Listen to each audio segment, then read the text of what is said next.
I still remember the sting of humiliation. The waiter standing over us, voice trembling as he whispered, "I'm sorry. Your card's been declined." At first, I thought he must be mistaken. My hands froze around my purse. My card had always worked. Always. But when he ran it again and then again, shaking his head each time, I felt the air drain from my lungs. My mother-in-law sat across from me, her silver bracelet catching the light as she folded her arms. She stared at me, sharp, judging as though this was somehow my fault. I could see the redness rise in her cheeks. Before I could even breathe out an explanation, she pulled out her own card, sliding it toward the waiter with a hiss of annoyance. But then, the impossible happened. He returned again, face pale. "I'm sorry, ma'am." This one, too. I swear the entire restaurant shifted in that moment. Heads turned. Whispers rippled across tables. I wanted to sink into the floor, vanish into the shadows between the polished chairs and linen-draped tables. My mother-in-law's eyes widened, her lips tightening into a thin, furious line. "What kind of mess is this?" she snapped, her voice carrying louder than she realized. "You mean to tell me both our accounts are empty?" My stomach twisted. I shook my head quickly. No, it has to be a mistake. The bank must have..." But even as the words left my lips, I felt a hollow certainty gnawing inside me. Something was wrong. Terribly wrong. We left in silence, escorted by embarrassed staff, my cheeks burning as we walked past strangers' stares. The cold autumn air outside hit me like a slap. My mother-in-law refused to meet my eyes, muttering only, "You'd better figure this out." At home, I dropped my purse on the kitchen counter and went straight for my laptop. My fingers trembled as I logged into my bank account. And there it was. Transaction after transaction, thousands gone, the numbers tumbling down like sand through my hands. Luxury stores, hotel bookings, restaurants I had never stepped into. I scrolled faster, my heart pounding in my ears. I felt dizzy, the screen blurring as tears welled in my eyes. Someone was bleeding me dry.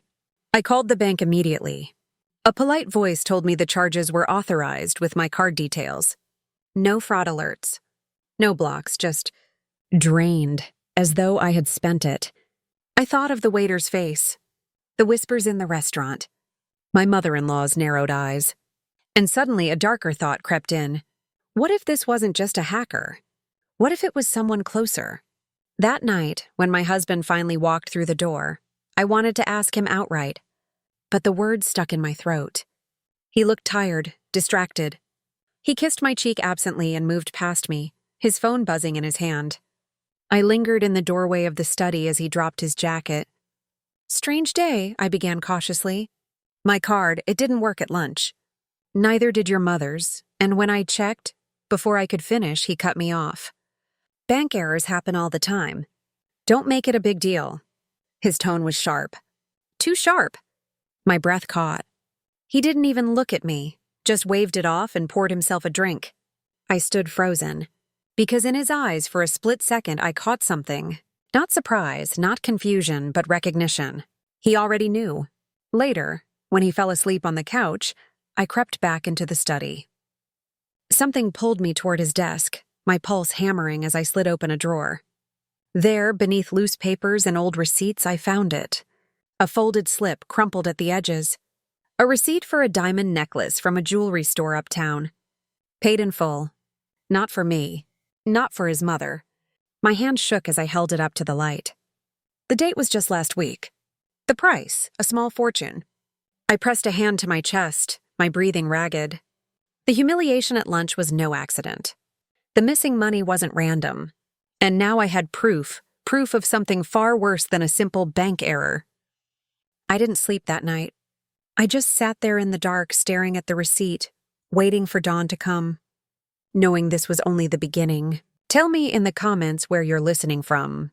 The receipt lay on the kitchen table all night, staring back at me like a confession.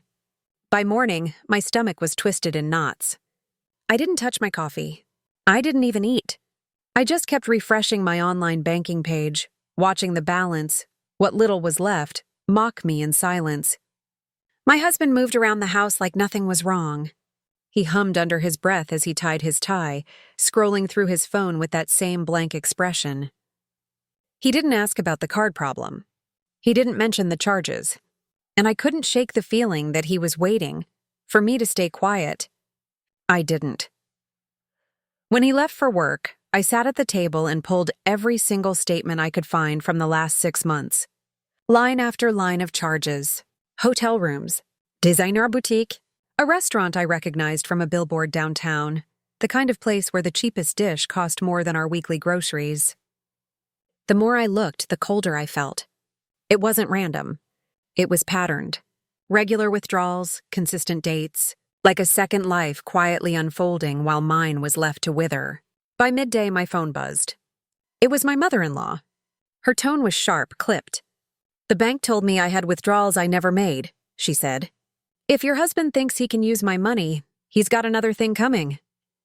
Her words made my skin prickle. So it wasn't just me. He was draining her too. That night, when he came home, I tried to test him. I asked casually if he had time for dinner the next evening, just the two of us. His answer came too fast. "Can't. Business dinner." He didn't look at me. He didn't even blink. I smiled weakly, but inside suspicion hardened into something sharper. The next morning, I called the jewelry store from the receipt. My hands trembled as I spoke into the phone. The clerk confirmed it. Yes, a diamond necklace was purchased. Yes, it was picked up in person. Not by me. I hung up before my voice cracked. I wanted to confront him then and there, slam the receipt down and demand answers. But something inside me whispered to wait, to gather everything, to make sure he couldn't twist this back on me the way he always did with little arguments, turning blame until I doubted myself. So I waited. And I watched. That weekend, I noticed him sneaking into the study more often, closing the door behind him. Once I passed by and heard his low voice on the phone. He was laughing, a warm, soft laugh I hadn't heard directed at me in years. My throat tightened. Later, I checked the desk again, desperate for clues. Buried under paperwork, I found another receipt, this time from a hotel across town. One night, a room paid in cash. My chest burned. Each piece fit too perfectly. The empty accounts, the jewelry, the hotel, the business dinners that weren't dinners at all. And still, he acted as though nothing was wrong. That night, while we ate in silence, he asked me to pass the salt. His tone was casual, almost lazy. I wanted to scream, to throw the shaker at him. Instead, I passed it with a shaking hand and bit the inside of my cheek until I tasted blood. A few days later, my mother-in-law called again. This time, her voice broke. She told me she'd gone to her bank in person, and they showed her signed withdrawal slips with her name scrawled across them, except the handwriting wasn't hers. Her own son had forged her signature. I sat on the edge of the bed after hanging up, gripping the phone so tightly my knuckles turned white. My heart pounded in my chest, not just from rage but from fear. Because if he could do that to her, what else was he capable of? That night he came home late again. His tie was loose, his smile faint, almost smug. He poured himself another drink and said he'd had a long meeting. And that's when the decision formed in my mind. Sharp, dangerous, irreversible. I would follow him. The next time he said business dinner, I wouldn't sit at home waiting for lies. I would see with my own eyes where he went, and who he was with. The night I decided to follow him, my hands wouldn't stop shaking. I told myself it was just to clear my doubts. But deep down I already knew what I'd find. 2 evenings later, he announced it casually at breakfast. "Dinner with clients tonight. Don't wait up." His voice was smooth, practiced. He didn't notice the way I stared at him, memorizing every detail. The suit he picked, the cologne he sprayed, the way he checked his reflection twice before leaving. When the door clicked shut behind him, I waited 10 long minutes, my pulse thudding in my ears. Then I grabbed my coat, slipped into my car, and followed the familiar curve of his taillights down the street. He drove across town, weaving through traffic until the lights of an upscale restaurant glowed ahead. He didn't park near the entrance. He circled once, then stopped at a side lot, as if to hide his car. My breath caught when he stepped out, adjusting his jacket, and then, She appeared, a woman. Younger, striking. She laughed softly as he kissed her cheek. Not a handshake. Not a polite greeting, intimate. My stomach twisted, bile rising in my throat. I stayed back, watching from behind the tinted glass of my car. They walked inside together, side by side, like a couple who had done this many times before. For a moment, I couldn't breathe. The world around me blurred. The traffic, the neon lights, the chatter of strangers passing by. All I could see was him with her. All I could hear was that laugh, echoing through my skull. I forced myself to take pictures. My hands trembled as I clicked the camera app, zooming in, capturing proof. Evidence. I hated myself for it, but I knew I needed it. Because if I confronted him without it, he would twist the truth until I doubted my own eyes. I sat in that car for nearly 2 hours, the engine off, the cold creeping into my bones. They ate, they drank. They leaned close, whispering. And when they finally left, his hand brushed the small of her back, guiding her out into the night. Like a lover. Not a husband. Not my husband. I drove home before them, barely holding the wheel steady. When I reached the house, I collapsed onto the sofa, my entire body shaking. I wanted to scream, to smash every photo on the wall, to tear apart the life I thought I had. But instead, I just sat in silence, clutching my phone, staring at those damning images. The next morning, my friend Claire stopped by. She saw my face and knew something was wrong before I spoke a word. I showed her the photos, the receipts, the bank statements. She covered her mouth, whispering, "Oh my God." Her advice was calm, steady. "Don't confront him yet. Gather everything. Make sure he can't wriggle out of this." But patience was a knife twisting inside me. That night, when he came home whistling as if nothing had happened, I couldn't hold back. I slammed the jewelry receipt down on the table. "What is this?" My voice cracked. He glanced at it, then at me and smirked. "You're going through my things now? You bought this necklace. Who's it for?" He leaned back, arms crossed as if bored. "It's a business gift. Nothing for you to worry about." I felt the heat rush to my face. "A business gift? Do you think I'm stupid?" His eyes hardened and his voice dropped low. "If you don't trust me, that's your problem. But stop snooping through my life." Gaslighting. Twisting it back onto me, making me the villain. For a moment I doubted myself, just as he wanted. But then I remembered the woman's laugh. The way his hand lingered on her back. The hotel receipt. The forged withdrawals my mother-in-law described. I couldn't be wrong. That night, when he fell asleep, I lay awake staring at the ceiling. My mind replayed every red flag I'd ignored. The late nights, the unexplained expenses, the sudden temper whenever I asked questions. It was all connected. But what chilled me most wasn't just the betrayal. It was the way he lied, so smoothly, so confidently, as if my pain didn't matter, as if I was nothing more than an obstacle. I turned on my side, staring at his sleeping face in the dim light. For the first time in our marriage, I felt afraid. Not of being left. Not of being unloved, but of what he might be planning next.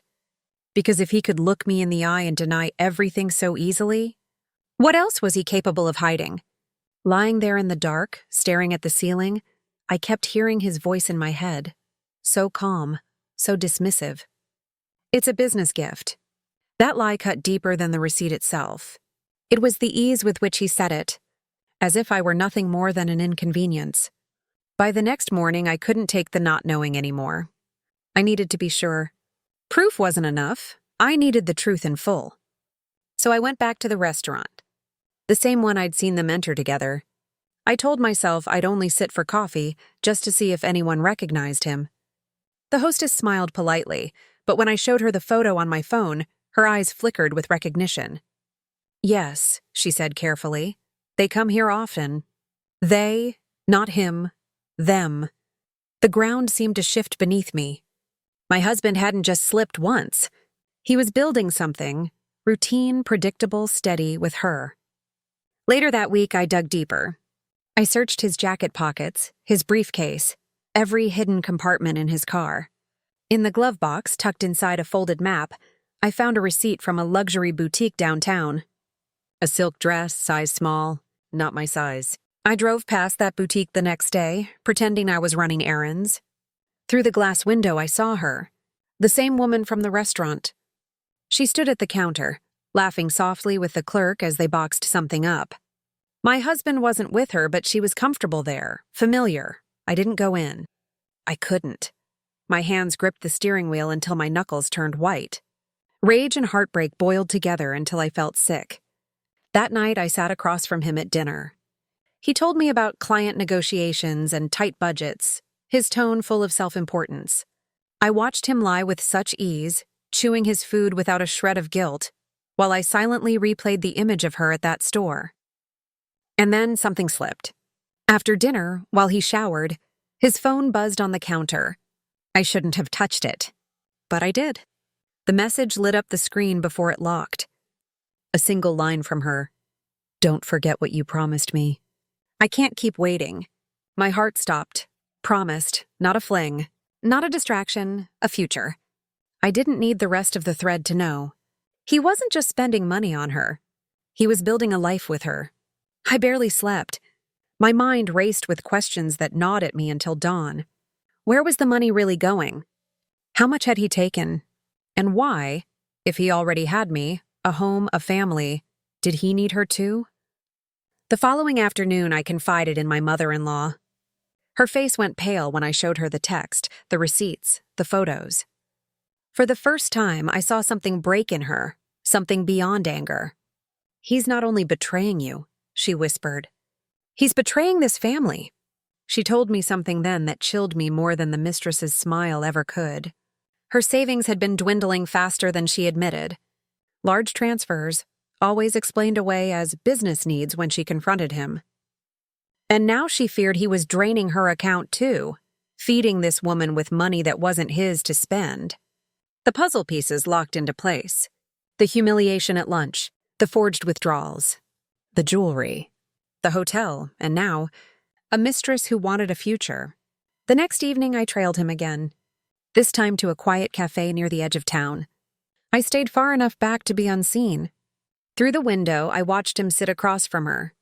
She reached across the table, taking his hand. He didn't pull away. I couldn't hear their words, but I saw the way he leaned in, the way she nodded firmly, her eyes flashing with urgency. And then I saw him hand her an envelope, thick, stuffed. She slipped it into her purse as casually as if it were change for coffee. I snapped another photo, my fingers numb. Evidence, yes, but also a question I couldn't shake. What was in that envelope? I stared at the photo on my phone, the envelope disappearing into her purse, and my chest tightened. It wasn't just about dinners or gifts anymore. That envelope meant something larger, something deliberate. The next morning, I confronted him. I asked straight out what was in it. He didn't flinch, didn't even pause. He said it was business paperwork. His voice was steady, his face calm, too calm. That rehearsed calm that liars wear like armor. But inside, I was already unraveling the pieces. Business paperwork didn't explain missing savings. Business paperwork didn't explain my mother-in-law's drained account.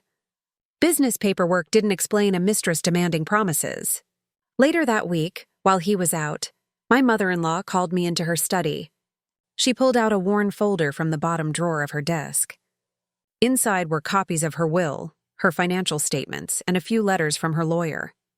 Her hands trembled as she showed me the documents. "Something feels wrong," she whispered. The first page I read nearly knocked the breath out of me. Her will, the one she'd shown me months ago, looked different. Clauses had been altered. Dates didn't match. And the witness signatures at the bottom? Forged. I froze. My husband's neat, careful handwriting stared back at me, pretending to be someone else's. He wasn't just betraying me. He was plotting to steal from his own mother. My mind raced. If he'd gone this far, what else was hidden? How much of her inheritance, her property, her savings had already been funneled away? That night, I tested him. I mentioned the lawyer's name casually, just to see his reaction. For the first time in weeks, his mask slipped. His eyes narrowed, his fork paused midair, and he asked too quickly, "Why are you asking about that?" The confirmation I needed. He was cornered but not yet exposed. 2 days later, I decided to find answers myself. I visited the lawyer's office under the pretense of delivering papers for my mother-in-law. I asked a few cautious questions. The lawyer's expression gave me everything. Confusion, then concern. He said there hadn't been any new updates to the will in months. But the documents in our hands were recent. Someone was playing both sides. Driving home, I gripped the steering wheel so tightly it hurt. My husband wasn't just lying to me, to her. He was fabricating a future where we had nothing, and he controlled everything. That evening, I confronted him again. I laid the forged will on the table between us. His face paled. For a brief second, I saw panic flash across his eyes. Then, just as quickly, it was gone. He leaned back, forcing a laugh, brushing it off as a misunderstanding. He claimed he had drafted potential updates for his mother, just in case. But the way his jaw tightened told me otherwise. The days that followed were unbearable. Every time he left the house, I wondered, was he meeting her again? Was he moving more money? Was he rewriting more documents to erase us piece by piece? One evening, as I helped my mother-in-law sort through her files, we noticed something else missing. A deed to a piece of land she had kept since her youth. She swore it had been there only weeks earlier. Now gone. My stomach twisted. Was that what he had handed over in the envelope? Property? A deed? Proof of ownership that wasn't his to give? I couldn't ignore the truth anymore. He wasn't just cheating. He wasn't just lying. He was dismantling our lives, paper by paper, signature by signature. I took a deep breath that night, staring at the ceiling as he slept soundly beside me. One thought echoed louder than my heartbeat. If I didn't act soon, we would lose everything. The question that haunted me wasn't whether to expose him, it was how. And who would believe me when the man everyone saw was still the perfect husband, the devoted son? I lay awake most of that night, staring at the dark ceiling, the weight of every secret pressing down on me. He breathed steadily beside me, peaceful, as if the lies he carried meant nothing. My mind, however, raced with one question. How do I expose him without letting him destroy us first? By the next morning, I had made up my mind. I couldn't keep this battle hidden between four walls. I needed someone else to see, to confirm what I already knew. So I turned to my mother-in-law. When I showed her the altered will again, her hands shook so badly she dropped the papers on the carpet.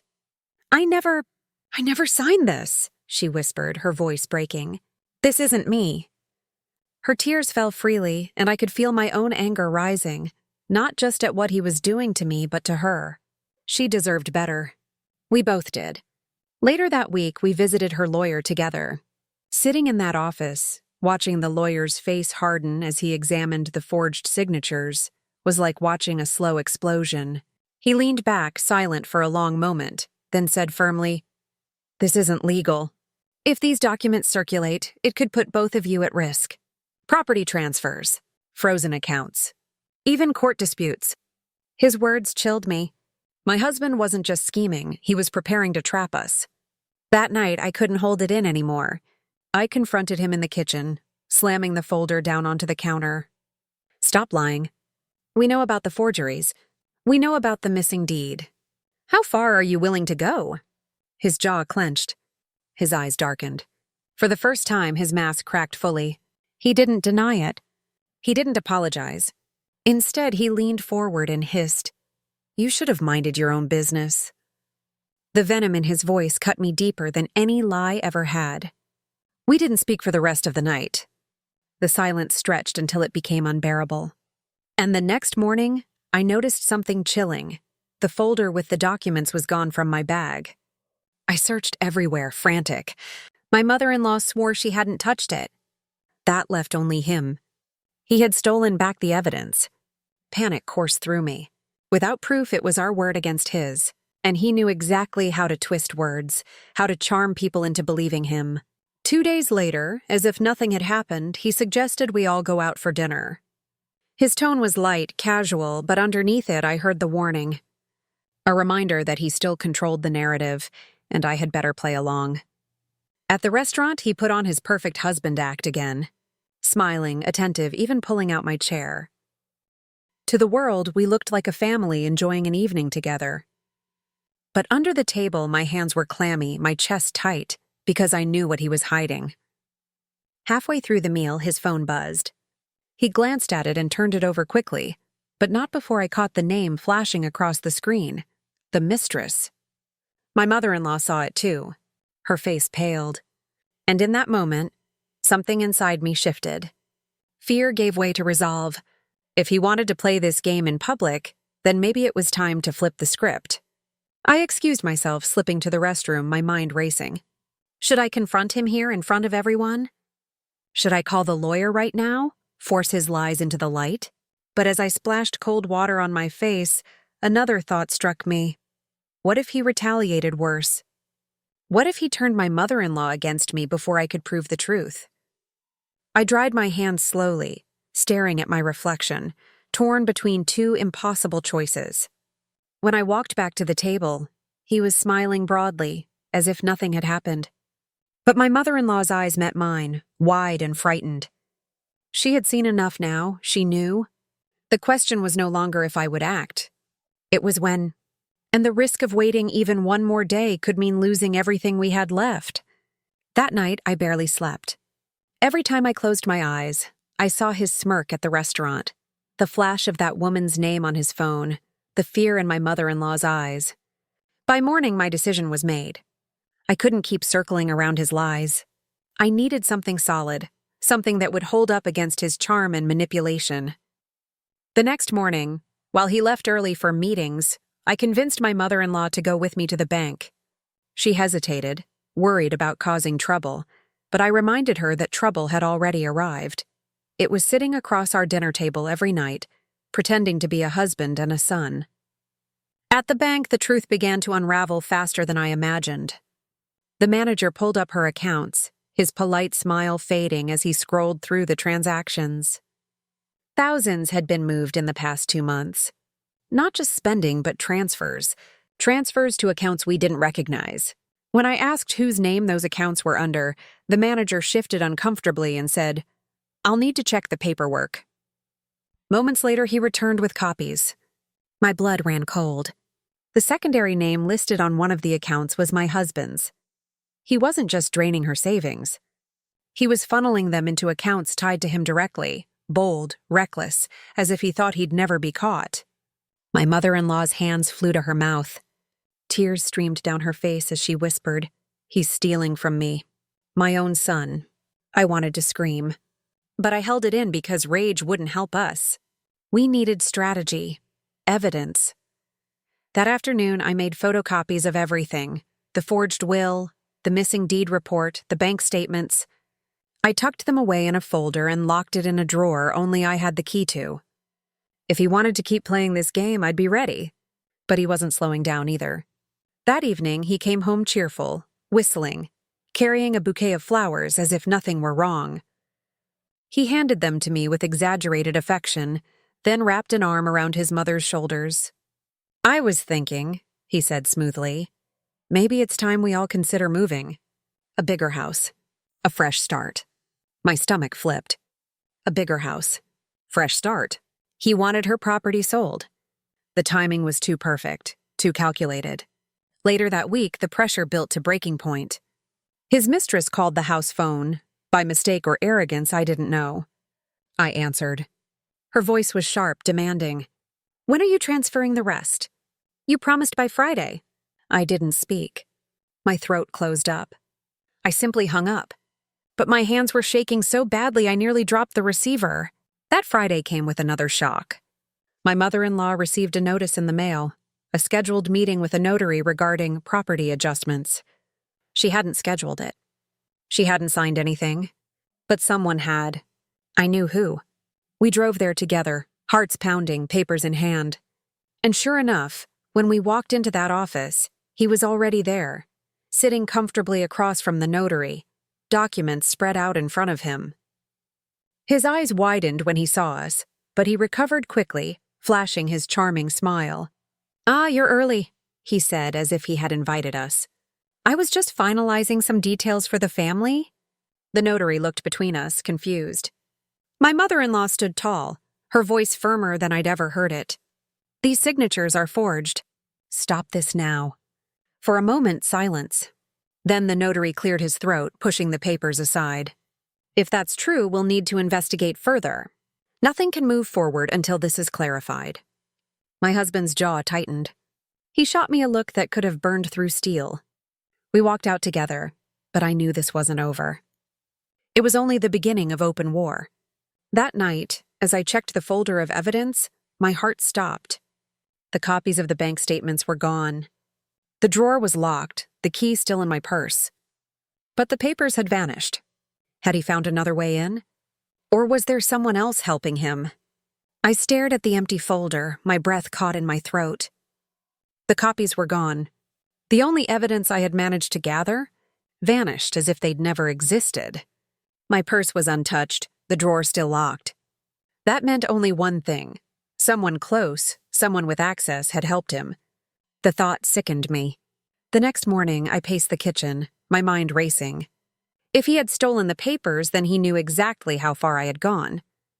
He knew I was onto him. Every smile, every gentle word he spoke now felt like a threat hidden beneath velvet. Later that week, my mother-in-law called me into her room. She had found another letter, an official notice from the utility company stating that overdue bills could lead to disconnection. She frowned, confused. But I pay everything on time. That's when it hit me. He wasn't just stealing savings. He was letting her daily life collapse around her, creating a situation where she'd feel powerless, dependent on him. Anger boiled inside me. I couldn't let him keep tightening his grip. That evening, I made a decision. If he thought he could outsmart me, I would outplay him. I took my mother-in-law to see a different lawyer, a family friend she trusted. I laid out everything we had left, the forged will, the missing deed, the suspicious bank transfers. The lawyer listened carefully, his expression grim. "You need to act quickly," he said. "If these documents are being altered and property is moving, you may not have much time before something irreversible happens." His words settled over me like a heavy stone. Act quickly, but how? The following day, fate gave me an opening. My husband announced we were invited to a community gathering, neighbors, acquaintances, even some local officials. He insisted we all attend together. "It'll be good for us," he said, his smile too wide, too forced. I realized then, he wanted to polish his image, to show the world that we were still the perfect family. And maybe, just maybe, this was my chance. That evening, I dressed carefully, my nerves thrumming. My mother-in-law clutched my arm as we entered the hall, her eyes darting nervously. He was already there, laughing loudly, shaking hands, pretending to be the generous son and loving husband. The sight made my skin crawl. As the night went on, I watched him work the room, charming everyone. But when he stepped aside to take a call, his voice dropped low. Careful, but not careful enough. I edged closer, my heart pounding. "Yes, the papers will be signed next week." "She won't resist. Trust me, it's under control." I froze. Papers, signed next week. He was still pushing the property transfer through. When he returned to the table, I forced a smile, but inside my mind was already spinning. I had to expose him before he succeeded. But how without proof? That's when something unexpected happened. A neighbor, Mrs. Patel, leaned over during dinner. She whispered, "I saw your husband at the bank last week. With another woman." They looked very close. "Is everything all right?" Her words were like a spark in dry grass. My mother-in-law stiffened beside me. He noticed her reaction instantly. His eyes flicked between us, sharp and suspicious. I swallowed hard, pretending to brush it off. But inside, my resolve solidified. If people were beginning to notice, then his facade was cracking. By the end of the night, as we drove home in strained silence, I knew the walls were closing in on him. But he wasn't beaten yet. His hands gripped the steering wheel tightly, his jaw set, and finally he muttered through clenched teeth, "If you think you can ruin me, you're making the biggest mistake of your life." The threat hung heavy in the air. When we arrived home, I found another envelope slipped under the front door. No return address, no name. Inside was a single sheet of paper, photocopies of the bank transfers I thought were gone. My heart pounded. Someone out there knew. Someone was watching. But the question was, were they helping me? Or him. The morning of the hearing, my hands trembled as I clutched the folder of evidence. Weeks of fear, anger, and sleepless nights had led me here. My husband sat just a few rows ahead, shoulders squared, dressed sharply, as if clothes could cover the rot inside him. He didn't look back at me once. When the judge entered, the room stilled. My chest tightened as the lawyer laid everything out. The forged will, the bank transfers, the missing deed. Every document I thought I'd lost now sat in front of the court, undeniable and clear. Whoever had slipped those papers under my door had saved me. My husband tried to argue. He blamed confusion, clerical mistakes, even hinted that his mother's memory wasn't reliable. But the evidence was too precise, too damning, and when the mistress's name appeared linked to one of the accounts, the mask finally cracked. His voice rose, frantic, sweat beading at his temples. He looked less like a confident man and more like a cornered liar. My mother-in-law sat beside me, her hand gripping mine tightly. When the judge ruled in her favor, nullifying the forged documents, restoring her property rights, and freezing the suspicious accounts, I exhaled for the first time in months. My husband's shoulders slumped. The gavel echoed like a final nail in the coffin of our marriage. But victory didn't taste sweet. Watching him escorted out of the courtroom, humiliated, felt more like grief than triumph. He had chosen greed over family, betrayal over love, and the man I once trusted with everything was now a stranger. The weeks after were quiet, almost eerily so. Gossip spread quickly through the community. The perfect husband and dutiful son was exposed for what he truly was. Neighbors avoided him. Old friends stopped calling. Even the mistress disappeared once the money dried up. I stayed in the house with my mother-in-law. We paid the bills together, cooked together, and in those small routines, we began to heal. Some evenings, we'd sit on the porch with cups of tea, watching the sunset paint the sky. She would whisper, "We survived," and I would nod, though part of me still carried the scars inside. One day, as I sorted through the old family photographs, I found one of us, me, him, and his mother, smiling in the garden years ago. I stared at it for a long time, wondering how many of those smiles had already been lies.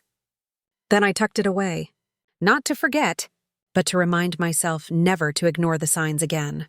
I wasn't the same woman I had been at the start. Betrayal had broken something inside me, but it had also built something stronger. I had found a voice I didn't know I had.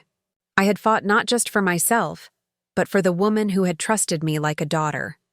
I realized that sometimes justice doesn't bring happiness, it brings clarity. And with clarity, you can choose to walk forward, even if the ground beneath you feels uneven. On the final day the divorce was settled, I walked out of the courthouse with the papers in my hand. The sky was gray, the air heavy with drizzle, but I felt lighter than I had in months. My mother-in-law hugged me tightly, whispering, "It's over." I looked up at the courthouse steps, then back at her and whispered, "No, it's the beginning." We drove home in silence, but when we stepped inside, I felt something shift. The house wasn't filled with lies anymore. Just us, just truth. And that was enough. This was my story. Don't forget to subscribe.